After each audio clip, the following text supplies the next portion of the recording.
이제 옆에 있는 친구를 꼭 안아줘요. 옆에 있는 친구와 짝손뼉 쳐요. 옆에 있는 친구를 꼭 안아줘요. 예수님의 사랑으로 고백해요. 사랑해 사랑해 주님의 사랑으로 축복해 주님의 능력으로 내 삶의 평생에 주님의 놀라운 은혜가 언제나 함께 할 거야. 한 번 더 옆에 있는 친구를 꼭 안아줘요. 옆에 있는 친구와 짝손뼉 쳐요. 옆에 있는 친구를 꼭 안아줘요. 예수님의 사랑으로 고백해요. 사랑해 주님의 사랑으로 축복해 주님의 능력으로 내 삶의 평생에 주님의 놀라운 은혜가 언제나 함께 할 거야. 내 삶의 평생에 주님의 놀라운 은혜가 언제나 함께 할 거야.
사도신경으로 신앙을 고백하겠습니다. 전능하사 천지를 만드신 하나님 아버지를 내가 믿사오며 그 외아들 우리 주 예수 그리스도를 믿사오니 이는 성령으로 잉태하사 동정녀 마리아에게 나시고 본디오 빌라도에게 고난을 받으사 십자가에 못 박혀 죽으시고 장사한 지 사흘 만에 죽은 자 가운데서 다시 살아나시며 하늘에 오르사 전능하신 하나님 우편에 앉아 계시다가 저리로서 산자와 죽은 자를 심판하러 오시리라. 성령을 믿사오며 거룩한 공회와 성도가 서로 교통하는 것과 죄를 사하여 주시는 것과 몸이 다시 사는 것과 영원히 사는 것을 믿사옵나이다. 아멘. 은혜의 하나님, 감사와 영광을 올려드리옵니다. 우리의 믿음의 행위가 나태해지기 쉬운 계절이지만 오히려 그 뜨거움이 주님을 향하여 불타오르는 기쁨을 얻게 하여 주옵소서. 예배하는 성도들 속에 엎드린 저희들을 돌보아 주옵소서. 거룩한 성전에 나아가기에는 아직도 힘듭니다. 영적 빈곤이 드러나는 저희들입니다. 그러나 부족함을 깨닫고 머리를 숙인 자들을 돌려보내시지 않으시는 주님의 사랑에 함께 하실 줄로 믿사오니 저희들 돌보아 주시옵소서. 이웃을 사랑하기를 내 몸과 같이 사랑하라고 하신 주님, 주님의 사랑은 항상 구하면서도 이웃에게 사랑을 베풀기에 소홀했음을 고백합니다. 성령의 능력으로 고침받고 우리의 마음과 영혼이 성결하게 하여지게 하옵소서. 이 시간 말씀을 전하시는 목사님 영육간 강건하게 하시고 사랑부 친구들과 선생님들, 주님의 교회를 위하여 더욱 온전히 힘차게 맡겨진 사명을 잘 감당할 수 있도록 새 힘과 새 능력을 부어 주옵소서. 감사를 드리오며 거룩하신 예수 그리스도의 이름으로 기도드리옵나이다. 아멘.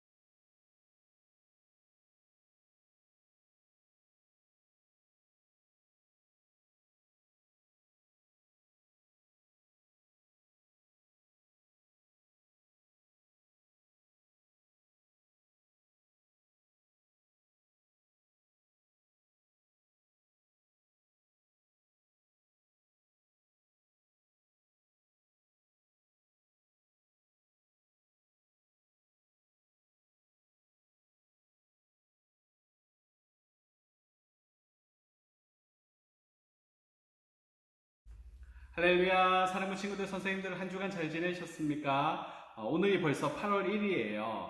8월 무더위가 지금 기승을 부리고 있지만 8월 한 달도 하나님께서 우리 친구들, 선생님들 어디에 있든지 하나님께서 지켜주시기를 간절히 소망해 봅니다.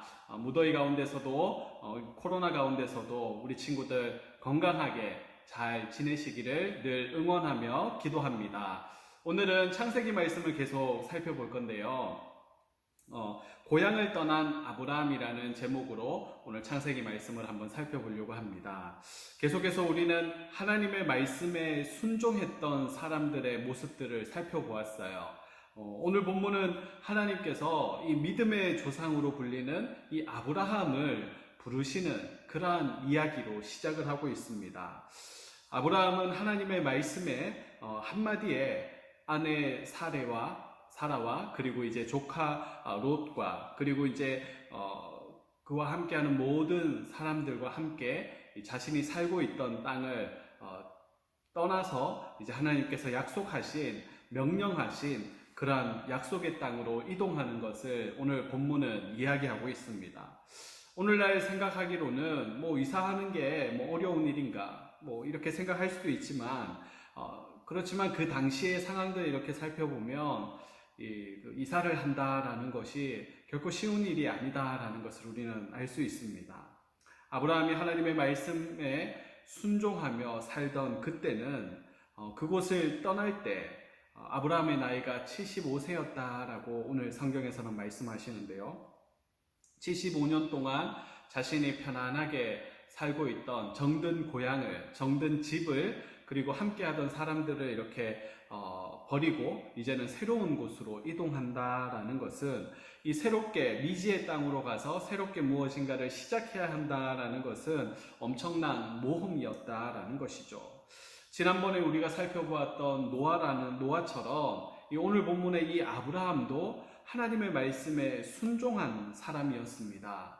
그의 나이가 75세였지만 그 75세라는 나이에 오직 하나님의 말씀을 따라서 하나님께서 명령하신 그 지시한 땅으로 용기를 내어서 결단함으로 이렇게 나아갔던 이 아브라함의 모습을 보면서 오늘 우리가 두 가지를 한번 살펴보려고 하는데요. 첫 번째는 이 하나님께서 이 아브라함을 부르셨다라는 사실입니다. 오늘 창세기 12장 1절에 보면 하나님께서 이 아브라함을 부르시는 장면이 나옵니다. 여호와께서 아브라함에게 이르시되 너는 너의 고향과 친척과 아버지의 집을 떠나 내가 내게 보여줄 땅으로 가라. 우리가 알고 있는 이 아브라함의 원래 이름은 아브람입니다. 그래서 하나님께서 이 아브람을 오늘 부르시면서 고향과 친척과 아비 집을 떠나서 내가 내게 지시하는 땅으로, 내게 보여주는 땅으로 가라라고 이렇게 말씀을 하시는데요. 아브라함 시대에는 아브라함만 살고 있지 않았어요. 수많은 사람들이 함께 살고 있었습니다. 그런데 그 가운데 하나님께서는 오늘 누구 한 사람을 부르십니까? 바로 이 아브라함이라는 이 한 사람을 하나님께서 찾아오시고 부르시는데요. 우리가 살아가는 오늘날에도 수많은 사람들이 이렇게 수십억 명의 사람들이 이렇게 살아가고 있지만 이 사람들 안에서 더 배운 사람, 더 똑똑한 사람, 더 많이 가진 사람, 더 잘난 사람, 더 성공한 사람, 더 젊은 사람, 이런 등등등 우리는 이러한 것들을 아주 중요하게 생각을 하는데요. 그러나 오늘 본문에 보면 그렇게 말씀하고 있지 않습니다. 하나님께서는 아브라함 시대에 수많은 사람들 가운데 그 시대에도 아브라함보다 더 잘난 사람, 더 젊은 사람, 더 똑똑한 사람, 더 훌륭한 사람들이 참으로 많았을 텐데, 그런데 아브라함이라는 한 사람을 하나님께서 택하시면서 그가 얼마나 잘났는지에 대한, 그에 대한 어떤 이런 이야기들을 하지 않는다라는 것을 우리는 볼 수가 있어요. 왜일까요? 하나님 앞에서 그것이 중요하지 않기 때문에 그렇습니다. 그저 그 시대의 사람들처럼 평범하게 살았던 이 아브라함, 어떻게 보면 결혼을 하고 아브라함에게는 자식이 없었어요. 그러니까 나이도 많고 자식도 없고, 그러니까 평범해도 못 미치는 사람이 바로 이 아브라함이었다라고 이야기할 수도 있을 것입니다. 그런 아브라함, 평범하지도 않은 이 아브라함을 하나님께서 부르셨다라는 사실은 우리에게 어떤 이야기를 하고 있는 것일까요? 그것은 그가 어떤 사람인가가 중요하기보다는 그를 부르신 이가 누구신지가 더 중요하다라는 말씀을 하고 있는 것입니다.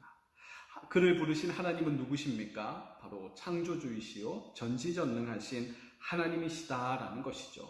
그렇기 때문에 그 어떤 인생도, 그 어떤 누구도 완전히 변화시킬 수 있는 분이 바로 우리 하나님이시다라는 것입니다. 전지전능하시고 창조주가 되시며 우리 모든 인간을 창조하신 그러한 하나님께서 이 아브라함이라는 사람을 부르셨기 때문에 그 하나님의 능력이 너무나 대단하기 때문에 그 사람의 인생을 완전히 바꿀 수 있을 그러한 능력을 가지고 계신 분이시기 때문에 그 사람이 중요하기보다는 그 사람을 아브라함을 부르신 하나님이 얼마나 대단하신가에 대한 부분을 우리는 생각을 해야 된다라는 것이죠. 그런 하나님께서 아브라함을 부르셨던 것처럼 저와 여러분을 부르신 줄로 믿습니다. 우리가 볼 때는 세상 사람들과 비교하면서 나는 저 사람보다 못한 사람이야 라고 이렇게 생각할 수 있지만, 그러나 오늘 본문의 말씀처럼 우리는 아브라함이 그 시대에 최고로 잘난 사람이었기 때문에 아브라함을 부르신 것이 아니라 아브라함의 배경에 대한 이야기들은 없어요. 그런데 오직 한 가지, 하나님께서 그 아브라함을 전적으로 부르셨다, 택하셨다라는 것이, 이것이 중요하다라는 것입니다.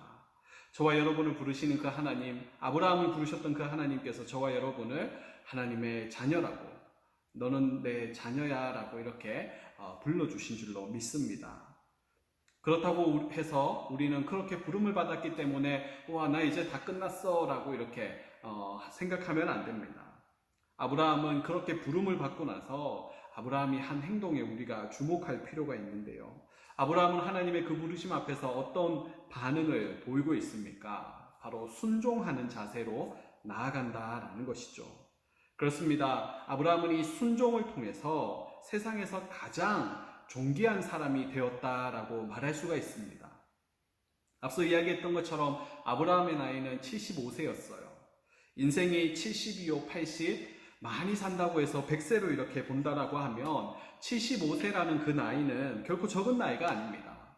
75세라는 나이는 어떤 일을 다시 시작하기보다는 이제는 인생을 마무리하는 그러한 나이죠. 오늘날 우리의 인생을 볼 때에도 75세라는 나이는 뭔가 인생에 이제 마무리하는 그런 나이다라고 생각할 수 있습니다. 그러니까 이 아브라함을 부르신 하나님, 아브라함이 75세의 부름을 받았는데 75세라는 이 나이대에는 아브라함의 가장 황금기다라고 이야기할 수가 없는, 이미 그의 인생에서의 황금기는 다 지나가 버리고 이제는 인생의 마지막 내리막길을 걸어가고 있는 그러한 뜨는 태양이 아니라 지고 있는 그러한 태양과 같다라고 이야기할 수 있죠. 그런데 오늘 본문을 자세히 보면 아브라함의 인생은 지금부터가 시작이다라는 것을 우리는 알 수가 있어요. 하나님께서 아브라함을 부르셨죠. 그리고 2절과 3절에서 아브라함에게 하나님께서 축복해 주시는데요. 내가 너로 큰 민족을 이루고 내게 복을 주어 내 이름을 창대하게 하리니 너는 복이 될 것이다. 너를 축복하는 자에게는 내가 복을 내리고 너를 저주하는 자에게는 내가 저주하리니 땅의 모든 족속이 너로 말미암아 복을 얻을 것이라 라고 이렇게 말씀하고 있습니다. 아브라함의 75세라는 나이가 되면서 75세 이전에 아브라함의 그러한 모습은 성경에 자세히 기록되지 않았어요. 그는 75세 이전에 평범한 사람이었어요. 아니, 어쩌면 평범보다 더 못한 그러한 인생을 살았을지도 모릅니다. 그러나 어떻습니까? 이제는 달라졌다라는 것이죠. 하나님의 말씀이 그에게 임하니까 이제는 아브라함은 이제 이 세상에서 가장 존귀한 사람이 되었습니다. 우리 인생의 주인이 되시는 하나님께서 이 아브라함을 선택하시고 그에게 놀라운 그러한 축복을 약속하고 계시는데요. 뿐만 아니라 아브라함이 그 말씀을 믿고 아브라함은 어떻게 합니까? 순종하는 것을 볼 수가 있어요. 하나님께서 너는 고향, 친척, 아비 집을 떠나서 내가 내게 보여주는 땅으로 가라라고 할 때 아브라함은 그것을 하나님의 부르심, 하나님의 말씀을 듣고 나서 그냥 그대로 주저앉아 있지 않습니다. 생각하거나 고민하지 않아요. 하나님의 그 부르심 앞에 순종하며 반응합니다. 그로 인하여서 하나님의 약속은 그대로 이루어졌다라는 것을 우리는 성경을 통해서 보게 되는데요. 아브라함이 하나님의 그 축복의 말씀을 듣고 그것으로 끝난 것이 아니라 그가 순종하며 나아갈 때에 약속대로 아브라함은 믿음의 조상이 되었다라는 것이죠. 그러니 우리는 어떻게 하며 살면 될까요? 아브라함처럼 하나님의 말씀에 순종하는 길을 끝까지 완주하는 자들이 되어야 한다라는 것입니다. 아브라함은 하나님의 놀라운 축복의 말씀 앞에서 오늘 본문 4절의 말씀에 보면 여호와의 말씀을 따라갔다라는 이런 말씀이 있습니다. 하나님의 말씀에 아브라함이 순종했다라는 사실인데요. 하나님께서 아브라함에게 말씀하신 약속의 땅은 그리 가까운 그러한 거리가 아니었어요.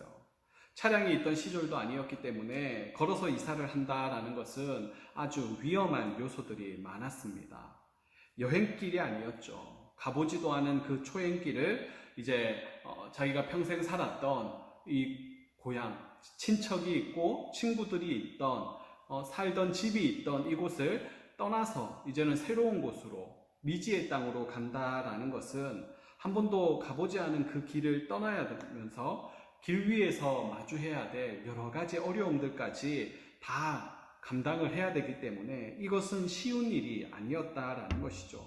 우리 같으면은 괜히 집 떠나서 고생이다라고 이야기하면서 다시 돌아가야 되겠다, 아니면 어디쯤 가다가 와, 내가 보기에는 하나님께서 예비하신 그 땅보다 와, 지금 이 땅이 더 좋아 보이는데, 그래서 여기서 그냥 머물면 좋겠다, 여기서 살면 좋겠다 하고 머물 수도 있을 거예요.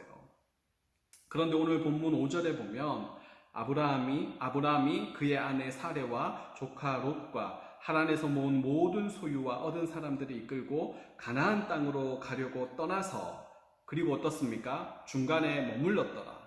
그리고 도중에 집으로 돌아갔더라 라고, 다시 돌아갔다, 하란으로 돌아갔다, 이런 말씀이 없습니다. 오늘 5절 후반절에 보면은 가나안 땅으로 가려고 떠나서 마침내 가나안 땅에 들어갔더라. 아멘.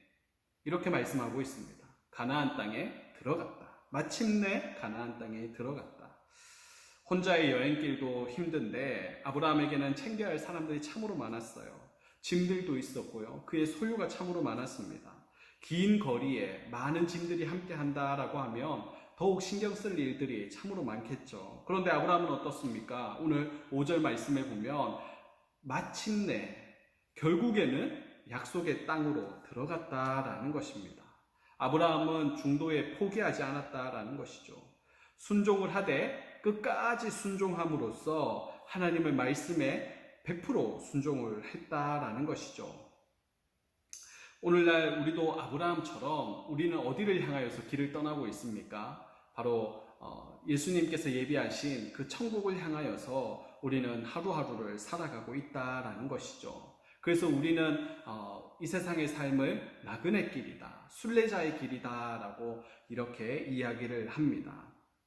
오늘날 우리도 아브라함처럼 이 천국을 향하여서 가는 이 믿음의 길에 중간에 포기하면 안 된다라는 것이죠. 중간에 멈추면 안 된다라는 것입니다. 중간에 뒤돌아서서 다시금 세상을 향하여서 되돌아가서는 안 된다라는 것이죠.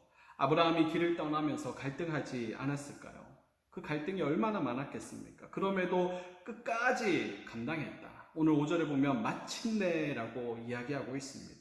그것처럼 우리도 믿음의 길을 가면서 우리 주변의 유혹과 시련 등이 얼마나 많이 찾아옵니까? 그럴 때 우리에게 필요한 것이 무엇일까요? 바로 포기와 용기입니다.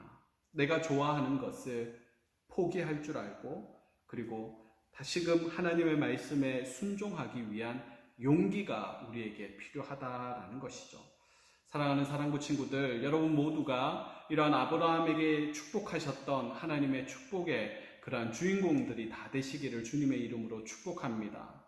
그래서 오늘 아브라함처럼 하나님의 말씀에 순종하여 끝까지 그 말씀에 순종함으로, 그리고 여러 가지 어렵고 힘든 일이 생길 때 우리는 아브라함이 포기하고 다시금 용기를 가지고 끝까지 감당함으로써 가나안 땅에 도착했던 것처럼 우리도 쉽지 않은 이 신앙 믿음의 길에서 이러한 아브라함의 모습을 잘 본받아서 귀한 말씀에 순종함으로 귀하게 쓰임받는 우리 사랑부 친구들 다 되시기를 주님의 이름으로 축복합니다. 아멘. 헌금하시겠습니다.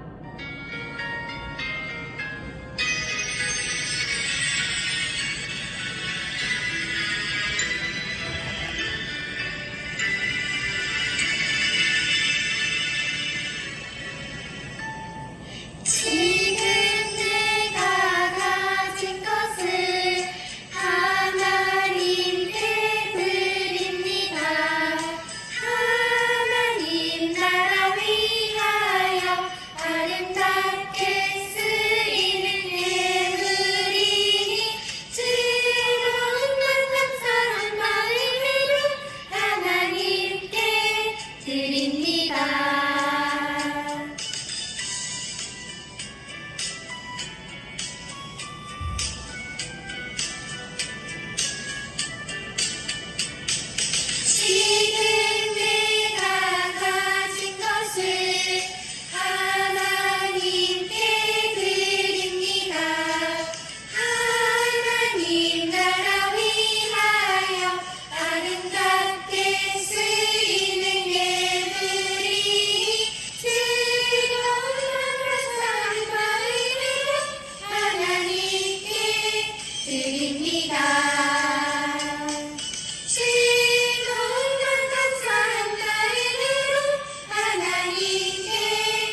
아버지, 오늘 아브라함을 부르시고 하나님의 말씀에 순종하여 길을 떠났던 이 아브라함의 모습을 보면서 오늘날 우리의 모습을 되돌아봅니다. 아브라함에게 허락하여 주셨던 그 믿음, 우리에게도 허락하여 주셔서 말씀에 순종하되 끝까지 순종함으로 마침내 가나안 땅에 들어갔던 아브라함처럼 마침내 하나님의 약속의 말씀대로 순종함으로